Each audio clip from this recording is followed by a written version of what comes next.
Have you ever been to a remote town where everyone acts strange, and then slowly realized you were being pulled into a terrifying game you didn't even know the rules of? It was the kind of town that didn't exist on most maps, a handful of houses scattered along cracked roads with no streetlights, surrounded on all sides by miles of dense, unbroken forest. We called it Ashford Hollow, though nobody outside of the county had heard the name. I'd lived here all my life, long enough to know the rhythm of its silences, the way the air seemed to still at night, the way the trees leaned inward like they were eavesdropping. You learned to trust those silences because when they broke, something was wrong. That night, I was home alone in my grandfather's old house at the very edge of town. It sat farther from the others, so far that from my front porch you could barely see the nearest neighbor's lights through the trees. The air was cold enough to make my breath fog as I stepped outside to smoke, pulling my jacket tight against the wind. From here, I could hear the river running somewhere in the dark, the low, constant rush like blood in my ears. Then I heard it, a knock. Not from the front door, not from anywhere normal. It came from inside the wall behind me. At first, I thought it was the house settling, wood expanding in the cold, but this was different. 3 knocks. Slow. Deliberate. I froze, cigarette halfway to my lips, listening so hard my ears hurt. Then, nothing. Just the wind brushing the trees. I tried to shake it off, telling myself old houses made weird noises all the time. My grandfather used to say the place was alive, which I always chalked up to his way of explaining creaks and groans. Still, I found myself glancing at that wall as I went back inside. The living room smelled faintly of dust and something else, something metallic I couldn't place. I turned on the lamp, its weak yellow light barely reaching the corners of the room. The knock came again. This time louder. From the same spot in the wall. My skin crawled. I stepped closer, pressing my ear to the wallpaper. It was ice cold against my skin, like touching stone in winter. For a moment, there was nothing. Then a voice. Faint, distorted, like someone speaking through layers of fabric. Help me, my heart slammed into my ribs. The voice was so soft I thought I'd imagined it, but then it came again, more urgent this time. Please, let me out, I stumbled backward, nearly knocking over the lamp. Every instinct screamed at me to run, but my legs wouldn't move. My mouth was dry, my breath coming in shallow bursts. I told myself it had to be some kind of prank. Maybe one of the guys from town thought it'd be funny to mess with me, though how anyone could get inside the wall without tearing it open was beyond me. My hands shook as I fetched a flashlight from the kitchen drawer. The beam swept over the wall, revealing nothing but faded floral wallpaper and a long vertical seam I'd never noticed before. It looked almost like a door. My pulse thudded in my ears. I touched the seam, and the wallpaper felt loose, as if something beneath it was shifting.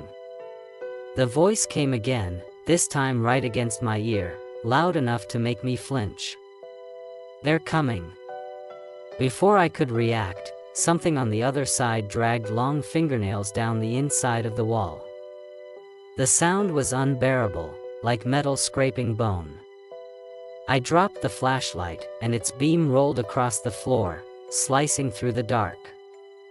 The scraping stopped, replaced by slow, wet breathing. I bolted to the front door, yanking it open, but the night outside was wrong. The air was too still, the wind gone. The forest stood frozen, every leaf motionless, as if the whole world had stopped to listen. I could feel eyes on me from the tree line. Then, from behind me, another knock, this time from the opposite wall. I slammed the door and locked it, my hands fumbling over the deadbolt. My phone was upstairs charging, so I had no way to call for help. I forced myself to move toward the stairs, but halfway up, I heard footsteps above me. Slow, deliberate, pacing back and forth in the attic. Nobody had been up there in years, not since my grandfather nailed the hatch shut. The pacing stopped, and the silence pressed in on me until I could hear my own pulse. Then came a new sound, something dragging across the attic floor. Heavy. Uneven. It stopped right above where I stood. The wood creaked under the weight. Then a whisper trickled down through the ceiling, so close I swore I could feel its breath on the top of my head. "You shouldn't be here." I didn't remember going back down the stairs, but suddenly I was in the kitchen, gripping the counter so hard my knuckles went white. My flashlight lay where I'd dropped it, its beam flickering now like it was dying. As I reached for it, the light swung toward the hallway and caught movement, a shadow pulling itself away from the wall. Not walking. Not even crawling. Just peeling away like it had been part of the house and decided to detach. I couldn't see its face, but its outline was wrong, limbs too long, head tilted at an unnatural angle. It froze when the light hit it, then began moving toward me in quick, jerking motions. I backed up until I hit the stove. My mind screamed at me to do something, grab a knife, run, anything, but I couldn't look away from the thing in the hallway. It was almost to the kitchen when the knock came again, this time from every wall at once. A deafening, rhythmic pounding that made the dishes rattle in the cupboards. I clamped my hands over my ears, but the sound was inside my skull now, vibrating my teeth. The shadow thing stopped, its head snapping toward the wall to my left, like it was listening to something. Then, without a sound, it melted back into the wallpaper, vanishing completely. The pounding stopped. Silence swallowed the room, but the air felt heavier, thicker, as if it was watching me. I didn't move for what felt like minutes, my chest heaving. Finally, I forced myself to pick up the flashlight and make my way to the front door again. I unlocked it and stepped outside, desperate for the open air. The forest was still there, still frozen, but now there was something new, dozens of shapes standing just inside the tree line. I couldn't see their faces, only their silhouettes, all facing my house. None of them moved. And then, from behind me, right against my ear, that same voice whispered, "Let us in." I didn't sleep that night. I couldn't. Every time I closed my eyes, I saw that silhouette again, long, impossibly thin, with limbs bent in ways that didn't belong to anything human. I lay there in the dark of my small, creaking bedroom, the faint smell of old wood and dust filling my nose, listening to the constant hum of the wind pushing against the cabin's warped siding. In the daylight, this place had always felt quiet, almost peaceful. But in the dark, every sound felt like it had weight, like it meant something. The wind wasn't just the wind, it was something whispering at the edges of the forest. The old wood didn't just creak, it groaned as if under the pressure of something heavy moving through the house. I tried to tell myself I was imagining things, but my body knew better. My skin prickled at every sound, my muscles locked at every change in the rhythm of the night. Around 3 a.m., I heard it again. That soft, deliberate tapping. Not on the window this time, but somewhere deeper in the house. 3 slow taps, then silence. I lay there holding my breath, my heart thudding so loud I swore whoever, or whatever, was out there could hear it. Then, the taps came again. A little louder. A little closer.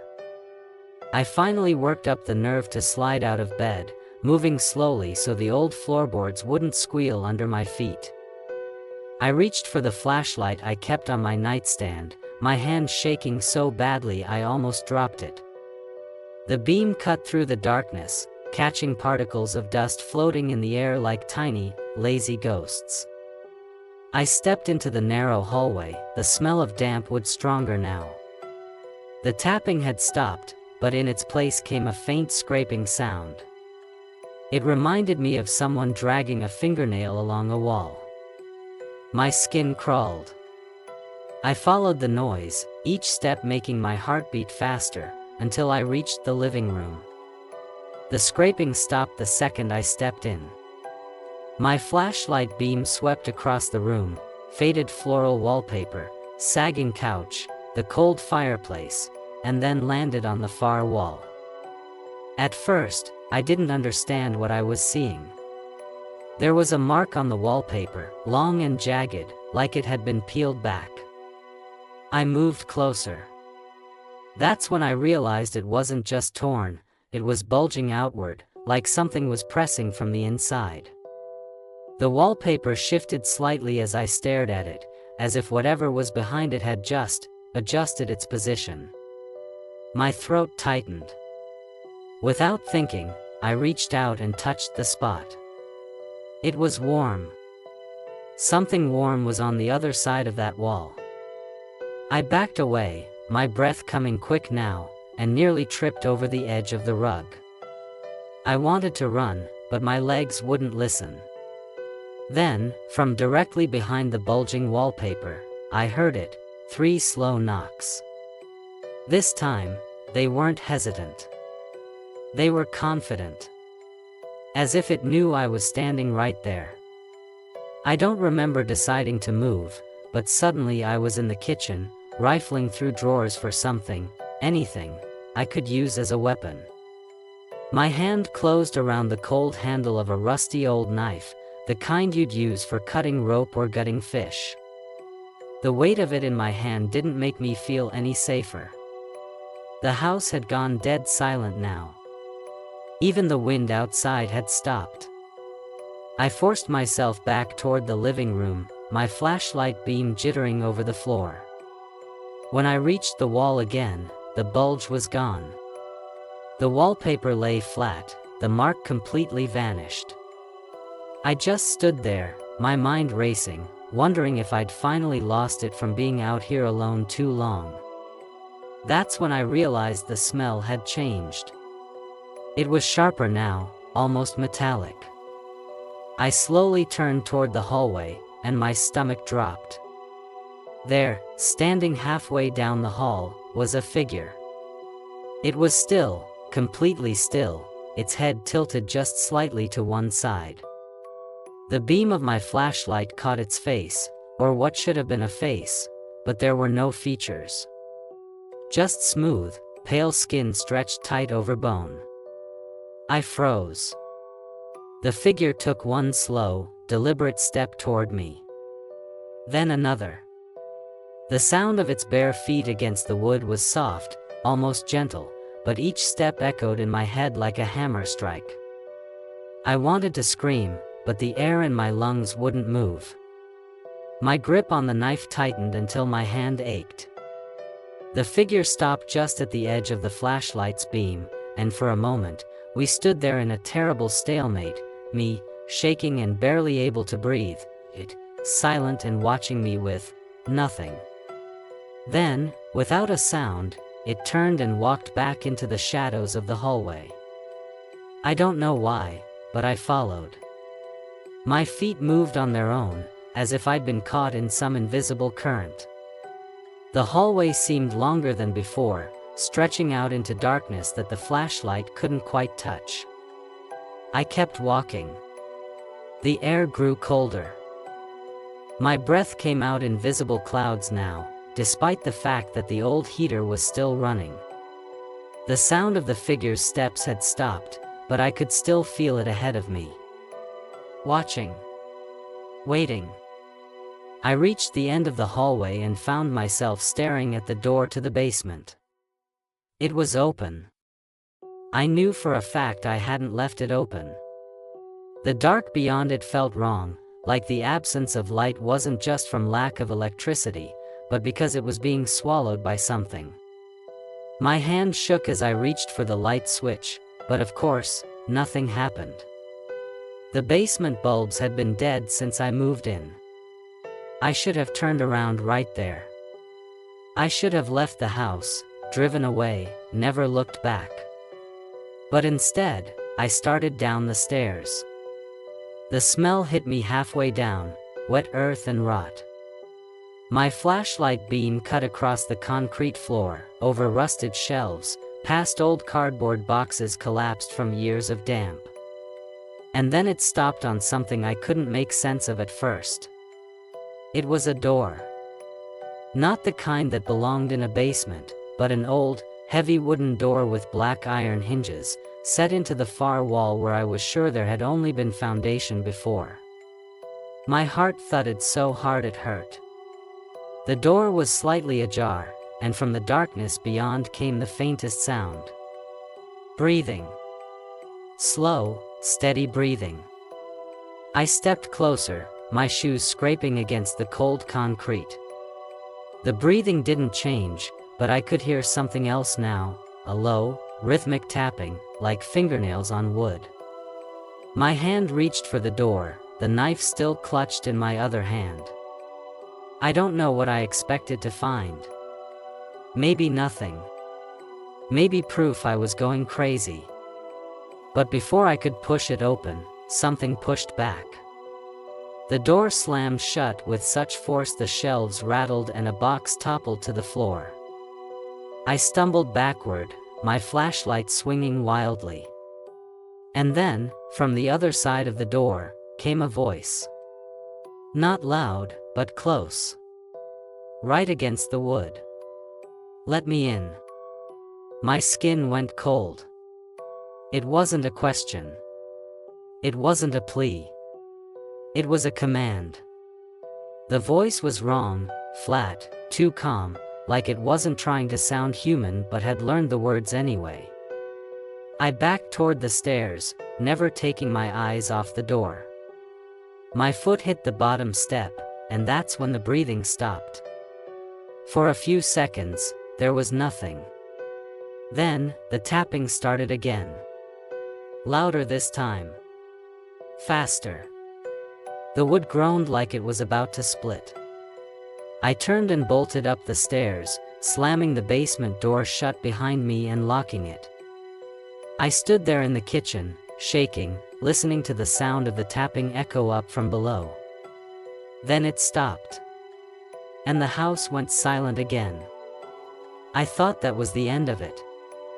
But that night, just as I was starting to drift off in bed, I heard it. 3 slow knocks. This time, they were coming from inside my bedroom wall. I didn't even remember hitting the road.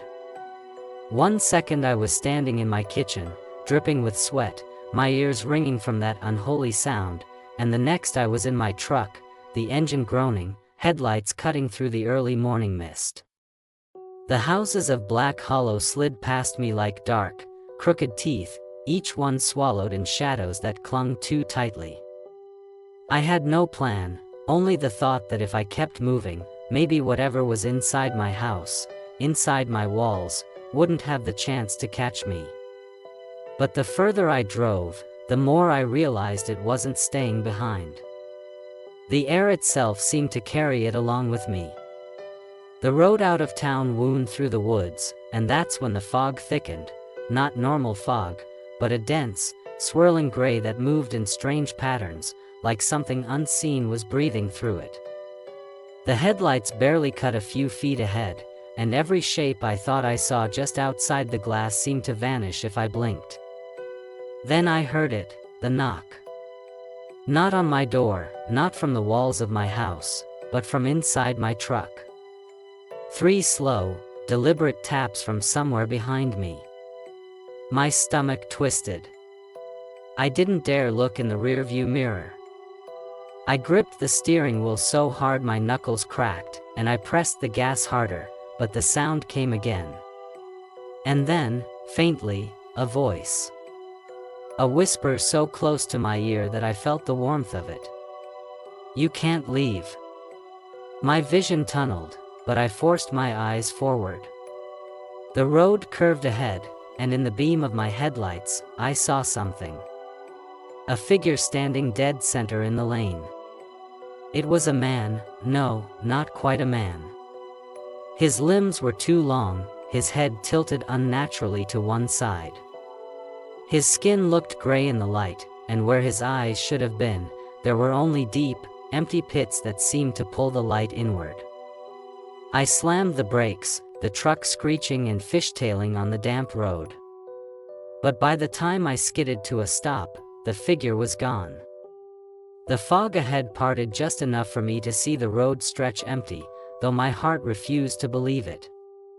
That's when I felt the weight in the passenger seat. Slowly, against every survival instinct screaming at me, I turned my head. Something was sitting there. It wore the same shape as me.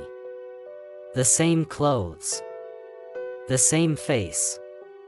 But its skin was pale and waxy, its smile too wide, stretching as if the flesh itself didn't know its limits. "I told you," it said in my voice, "you can't leave." My body moved before my brain caught up. I flung the door open, tumbled into the road, scraping my palms and knees on the asphalt. The truck's headlights caught on the shape in the seat as it leaned forward, the smile still growing. I ran. I didn't even think about the truck. I just sprinted down the road, into the dark and the fog, until my lungs burned and my legs threatened to give out. Somewhere behind me, the truck engine roared to life, but when I turned, the headlights were gone, swallowed completely. That should have been impossible. My mind was unraveling, but the woods offered no comfort. The trees here were wrong. Too tall, too close, their branches twisted into shapes that almost looked like hands reaching for me. I stumbled over roots, my breath clouding in the cold air, though it hadn't been cold a minute ago. And then the smell hit me, damp earth, rot, and something metallic. I knew that smell. It reminded me of the night my father died in these woods, years ago.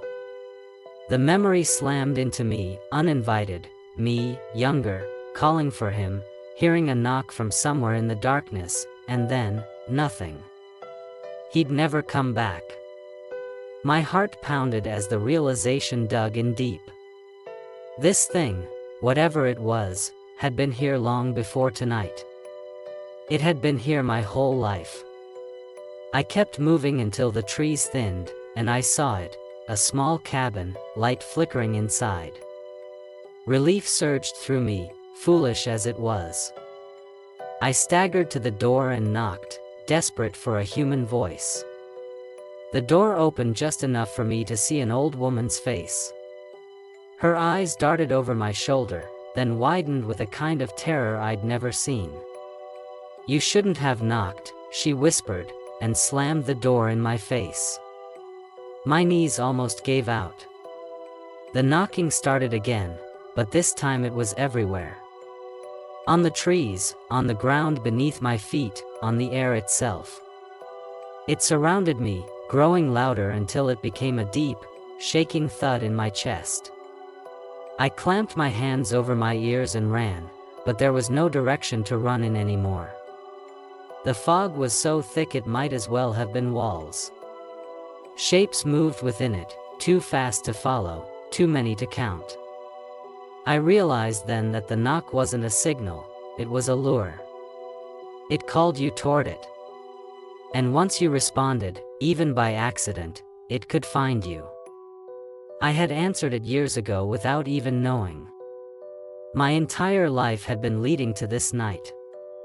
My legs gave way and I fell to my knees, the ground cold and wet beneath me. The shapes in the fog drew closer, resolving into faces. Some I knew. My father. My old neighbors. People who had vanished from Black Hollow without explanation. All of them smiling, all of them pale and wrong. The closest one leaned down, its face inches from mine, and in a voice that was mine and not mine, It whispered, "We've been waiting." The fog closed in. The knocking stopped. And in that silence, I understood I wasn't leaving these woods. Not tonight. Not ever.